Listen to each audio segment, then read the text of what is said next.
Selamat sore, kita bertemu kembali pada mata kuliah konservasi sumber daya hayati perairan. Pada perkuliahan minggu ini kita membahas modul 2 dengan topik konservasi. Modul ini memperkenalkan definisi dan konsep konservasi, makna dan pentingnya konservasi, tujuan dan sasaran konservasi, serta etika konservasi. Modul ini akan kita bahas dalam 2 kali pertemuan pada minggu ini dan minggu depan.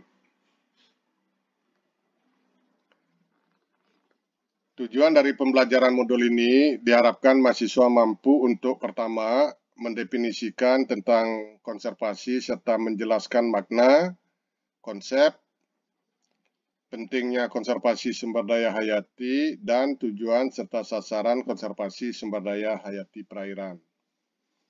Yang kedua, memahami etika lingkungan sebagai landasan konservasi. Nah, pada pertemuan minggu ini kita akan bahas 2 materi dari 3 materi pada modul ini. Pertama, pengertian, makna, dan pentingnya konservasi. Dan yang kedua, tujuan dan sasaran konservasi sumber daya hayati perairan. Kita akan mulai membahas materi pertama, pengertian, makna, dan pentingnya konservasi. Yang ke-A tentang pengertian dan makna konservasi.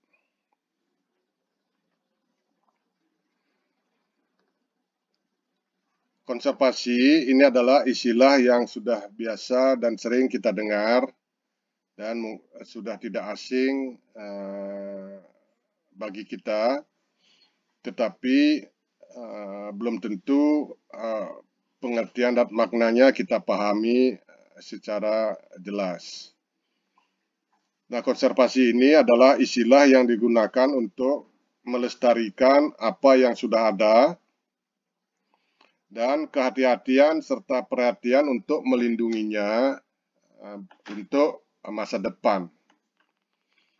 Istilah ini juga digunakan untuk didedikasikan untuk memulihkan sesuatu ke keadaan alami dan menjaga keseimbangannya. Dan juga istilah ini digunakan untuk praktek dan filosofi untuk membatasi penggunaan sumber-sumber alam dengan menggunakan alat dan metode ilmiah dengan dukungan etika terapan dan juga jika perlu dukungan dari peraturan dan hukum lingkungan.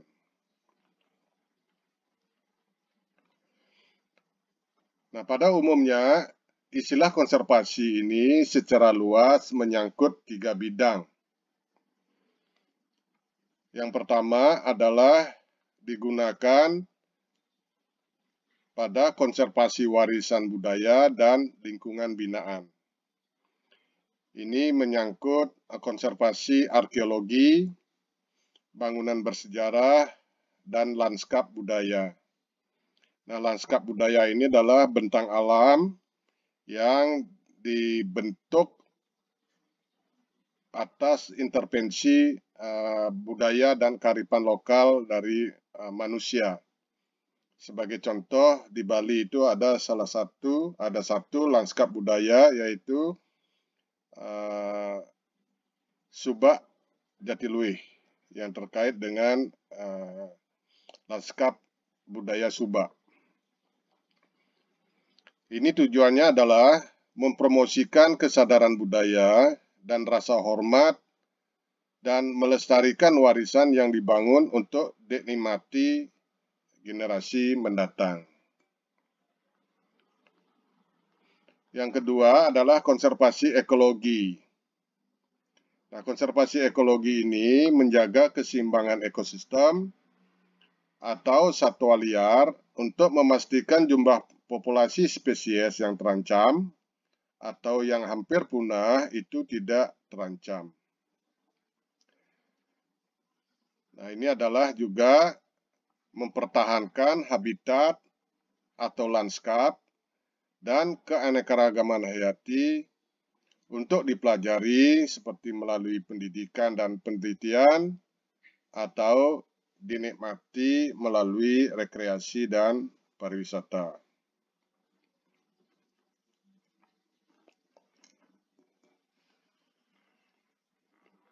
Yang ketiga adalah konservasi sumber daya.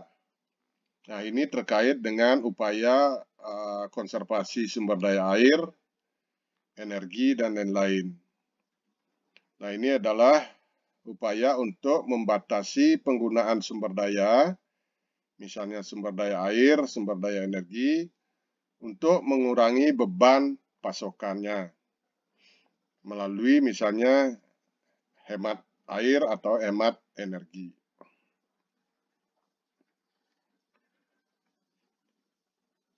Nah, selanjutnya apa yang dimaksud dengan konservasi? Definisi umum dari konservasi adalah pengelolaan biosfer sehingga menghasilkan keuntungan tertinggi bagi generasi sekarang, sambil mempertahankan atau memelihara potensi untuk memenuhi kebutuhan dan aspirasi generasi mendatang. Nah, biosfer ini adalah lapisan bumi ya, yang menjadi tempat hidup dari makhluk hidup. Nah, ada 3 yang harus dilakukan dalam rangka pengelolaan biosfer melalui pendekatan konservasi. Nah, apa itu yang harus dilakukan? Pertama, mempertahankan proses ekologis esensial dan sistem pendukung kehidupan yang mendukung semua kehidupan. Nah, apa yang dimaksud dengan proses-proses ekologis esensial? Proses-proses ekologis esensial ini berkisar dari fenomena global, seperti misalnya siklus oksigen dan karbon, hingga fenomena lokal seperti penyebaran larva oleh arus. Nah, kalau di lautan, proses-proses ekologis ini terkait dengan proses-proses oceanografis.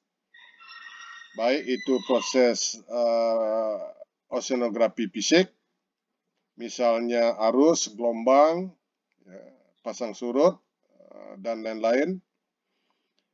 Oceanografi kimia, misalnya kelarutan gas-gas dalam air, atau oceanografi biologi, ya, terkait misalnya dengan proses fotosintesis, kemudian rantai makanan, dan lain sebagainya. Nah, di perairan tawar itu adalah misalnya proses-proses limnologis yang juga sama prinsipnya dengan proses-proses oceanografis di lautan. Yang kedua adalah keragaman genetik harus dilestarikan untuk mempertahankan kisaran variasi yang ada pada organisme.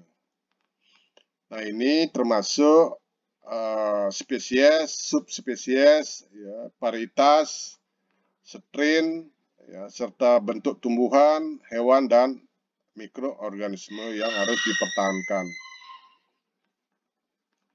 Kemudian yang ketiga, kita harus memanfaatkan material genetik, ya, sumber daya plasma nuklear atau sumber daya genetik, spesies, dan ekosistem secara berkelanjutan.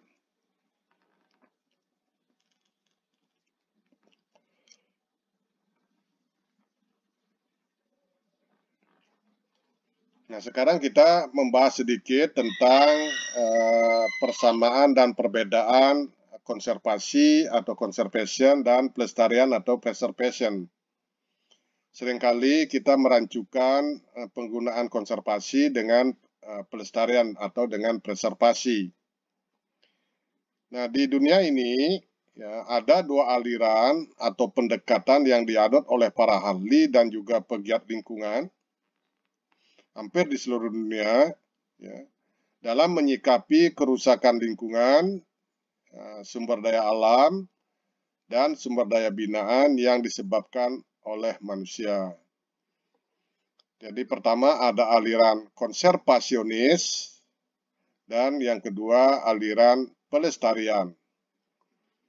Nah, aliran konservasionis ini mengusung pendekatan konservasi. Sedangkan aliran pelestarian mengusung pendekatan pelestarian atau preservasi. Nah, keduanya sebenarnya sama-sama bertujuan untuk melindungi lingkungan dan juga mempromosikan praktek berkelanjutan. Sama-sama bertujuan untuk melindungi lingkungan. Tetapi kedua aliran ini berbeda dan bahkan sering berlawanan jika dilihat dari perspektif bagaimana perlindungan itu dilakukan. Kita akan melihat perbedaannya antara konservasi dan pelestarian. Konservasi ini berupaya mengatur penggunaan oleh manusia terhadap sumber daya alam dan pada saat yang sama mencari cara untuk meningkatkan ekonomi. Nah, ini dikenal sebagai istilah pemampatan secara berkelanjutan. Nah, dalam aliran konservasi ini adalah perlindungan menjadi bagian atau terintegrasi dalam pemampatan. Nah, konservasi ini berupa melindungi tumbuhan, hewan, dan kawasan alami dari kerusakan oleh aktivitas manusia seiring dengan penggunaannya secara bertanggung jawab. Jadi sumber daya alam itu dapat dimanfaatkan, tetapi dia harus disertai dengan upaya perlindungan untuk menjamin keberlanjutannya. Sedangkan aliran pelestarian ini tindakannya lebih drastis dalam rangka melindungi alam atau lingkungan dengan menghilangkan penggunaan lingkungan oleh manusia dan melestarikan nilai semua makhluk hidup beserta ekosistemnya, apakah itu berguna bagi keberadaan manusia atau tidak. Nah, di sini dilakukan dengan cara perlindungan penuh tanpa penggunaan oleh manusia. Nah, di sini aliran pelestarian ini menjaga sesuatu dalam bentuk aslinya dan mencegahnya dari kerusakan atau degradasi. Sebagai contoh misalnya di hutan. Nah, aliran konservasi masih memungkinkan hutan itu dimanfaatkan secara lestari, pemampatan secara berkelanjutan. Sedangkan di aliran pelestarian, kawasan hutan itu tidak boleh dimasuki manusia, apalagi dimanfaatkan manusia. Jadi dibiarkan secara alami, tidak boleh ada pemampatan di dalamnya. Nah, ini kedua aliran ini sampai saat sekarang masih artinya sama-sama dianut. Nah, kalau di Indonesia misalnya, aliran pelestarian ini diterjemahkan misalnya di kawasan hutan itu ada semacam cagar alam. Di perairan pun demikian, jadi ada cagar alam perairan.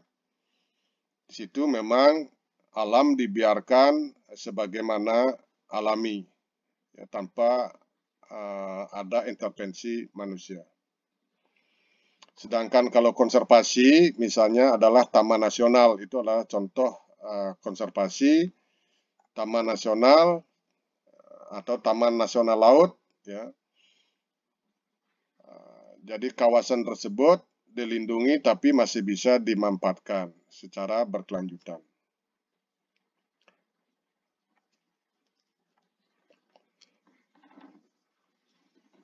Nah, berikutnya B tentang pentingnya konservasi sumber daya hayati perairan.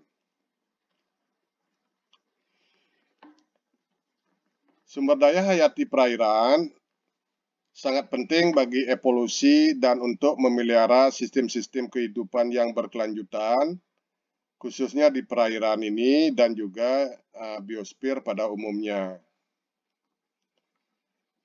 Nah, di sisi lain, Sumber daya perairan sedang mengalami pengurangan yang nyata karena kegiatan manusia. Nah, pengurangan sumber daya hayati ini baik dia pengurangan sumber daya genetik, spesies maupun ekosistem oleh kegiatan manusia. Oleh karena itu, sangat penting untuk mengantisipasi, mencegah, dan mengatasi penyebab pengurangan yang nyata atau hilangnya sumber daya hayati perairan pada sumbernya. Nah, di sini konservasi sumber daya hayati perairan merupakan kepentingan yang menentukan dalam pemenuhan kebutuhan pangan, kesehatan, dan kebutuhan lain bagi umat manusia yang terus berkembang.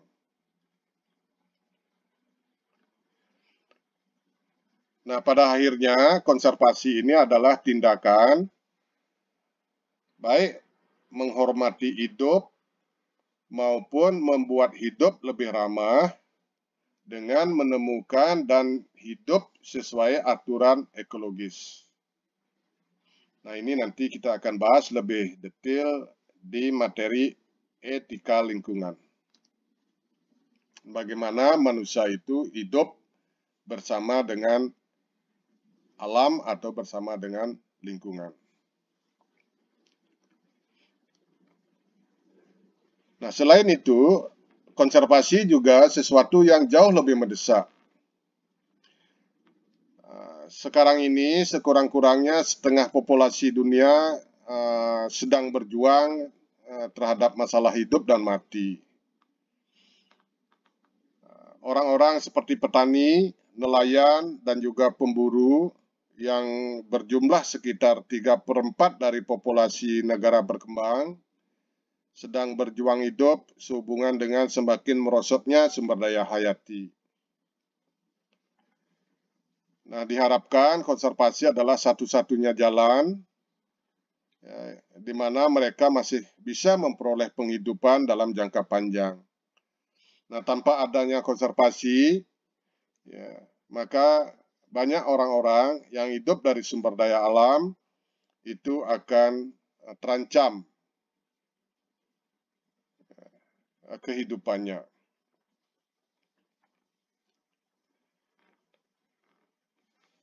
Kemampuan bumi untuk menunjang manusia telah semakin menurun secara tidak terpulihkan. Pada saat ini kita dunia sedang diguncang oleh krisis pangan dan juga krisis energi. Kemiskinan dan keterbelakangan mendorong pemanfaatan sumber daya hayati secara merusak karena tidak menemukan pilihan. Jadi masih banyak orang-orang yang karena keterbatasannya dan keterbelakangannya terpaksa memanfaatkan sumber daya hayati secara merusak karena tidak menemukan pilihan lain untuk melanjutkan kehidupan. Kita juga menemukan banyak basis sumber daya hayati untuk mendukung industri telah menyusut. Banyak industri-industri perikanan gulung tikar karena ikan sudah semakin menurun pasokannya. Nah, pada akhirnya konservasi adalah masalah hidup dan mati bagi semua orang. Ya, mungkin sebelumnya orang tidak memikirkan akan ada krisis pangan. Sekarang pangan menjadi rebutan. Nah, ke depan juga akan semakin berat terkait dengan krisis pangan, dan pangan itu satu-satunya adalah dia bersumber dari sumber daya hayati. Tidak ada pangan artifisial. Nah, cara menuju pembangunan berkelanjutan adalah dengan menemukan dan menerapkan pola pembangunan yang juga melestarikan sumber daya hayati yang penting bagi kelangsungan hidup dan kesejahteraan manusia. Nah, konservasi sering dianggap dan diperlakukan sebagai kegiatan khusus atau terbatas. Padahal kenyataannya konservasi adalah proses yang melintasi semua kegiatan manusia. Inilah yang mengapa seringkali konservasi mengalami kegagalan mencapai tujuannya. Karena konservasi itu adalah dianggap sektor yang terpisah, tidak menjadi bagian dari aktivitas manusia.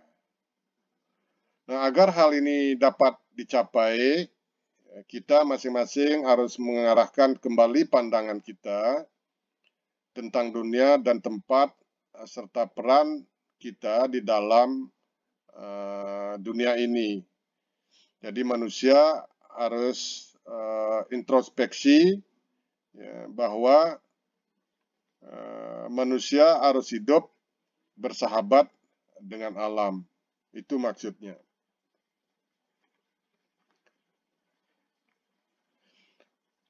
Nah, lebih jauh kita akan mendefinisikan konservasi sumber daya hayati dan juga konservasi sumber daya hayati perairan. Nah, Undang-Undang Nomor 5 Tahun 1990 tentang konservasi sumber daya alam hayati dan ekosistemnya, kita sebut saja Undang-Undang Konservasi Kehati, mendefinisikan konservasi sumber daya hayati sebagai pengelolaan sumber daya alam hayati yang pemanfaatannya dilakukan secara bijaksana untuk menjamin kesinambungan persediaannya dengan tetap memelihara dan meningkatkan kualitas keanekaragaman dan nilainya. Apa nilai sumber daya hayati sudah kita bahas pada pertemuan pertama. Kemudian di sektor kelautan dan perikanan melalui Undang-Undang 31 tahun 2004, Junto Undang-Undang 45 tahun 2009 tentang perikanan atau disebut juga Undang-Undang Perikanan, mendefinisikan konservasi sumber daya ikan sebagai berikut. Upaya perlindungan, pelestarian, dan pemanfaatan sumber daya ikan, termasuk ekosistem, jenis dan genetik, untuk menjamin keberadaan, ketersediaan, dan kesinambungan dengan tetap memelihara dan meningkatkan kualitas nilai dan keanekaragaman sumber daya ikan. Jadi selaras dengan definisi di Undang-Undang Konservasi Keanekaragaman Hayati. Nah, apa yang bisa di-highlight dari konteks konservasi sumber daya hayati? Nah, pada akhirnya konservasi sumber daya hayati adalah tentang menyelamatkan kehidupan dan dengan segala bentuknya, dan juga menjaga ekosistem alami agar berfungsi dan sehat. Nah, konservasi sumber daya hayati ini akan mencakup upaya perlindungan, pelestarian dan pemeliharaan, penggunaan berkelanjutan, pemulihan, dan peningkatan komponen keanekaragaman hayati meliputi spesies, genetik, dan ekosistem.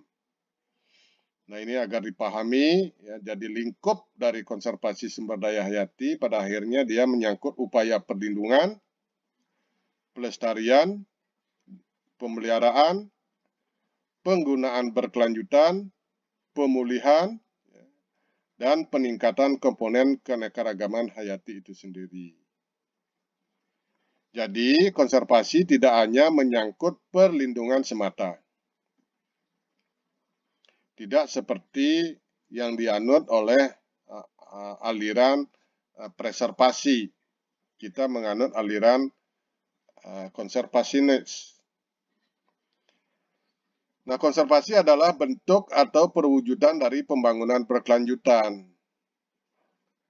Nah, dalam konteks ini, konsep pemanfaatan berkelanjutan dari sumber daya hayati sebagai sumber daya yang terpulihkan atau renewable resources, ini adalah pemanfaatannya pada tingkat yang tidak melampaui kemampuan pulihnya. Nah, jadi ada batas-batas pemanfaatan untuk menjamin keberlanjutannya.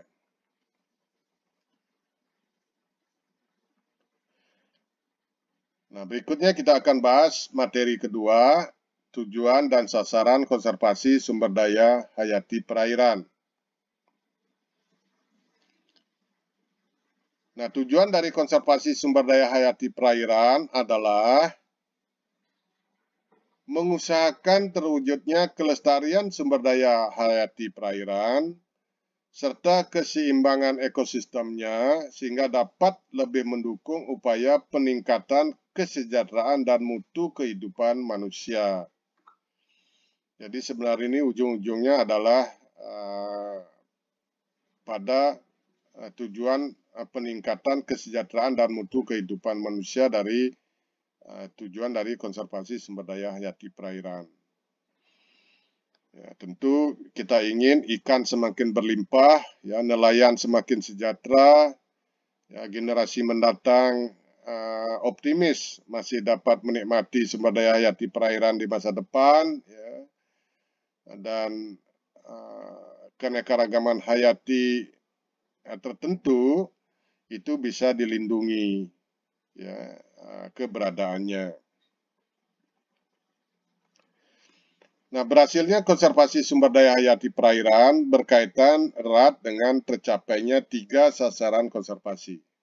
Nah, apa itu sasaran konservasi? Jadi 3 sasaran konservasi itu adalah pertama, terpeliharanya proses ekologis yang menunjang sistem penyangga kehidupan perairan bagi kelangsungan pembangunan dan kesejahteraan manusia. Sekali lagi, ujung-ujungnya adalah konservasi itu untuk kesejahteraan manusia. Sasaran yang kedua adalah terpeliharanya keanekaragaman sumber daya genetik, ya, spesies, dan tipe-tipe ekosistem, sehingga mampu menunjang pembangunan ilmu pengetahuan dan teknologi yang memungkinkan pemenuhan kebutuhan manusia yang menggunakan sumber daya hayati perairan bagi kesejahteraan. Nah, yang ketiga sasarannya adalah terkendalinya pemanfaatan sumber daya hayati perairan sehingga terjamin kelestariannya. Jadi ini ingat 3 sasaran dari konservasi sumber daya hayati perairan.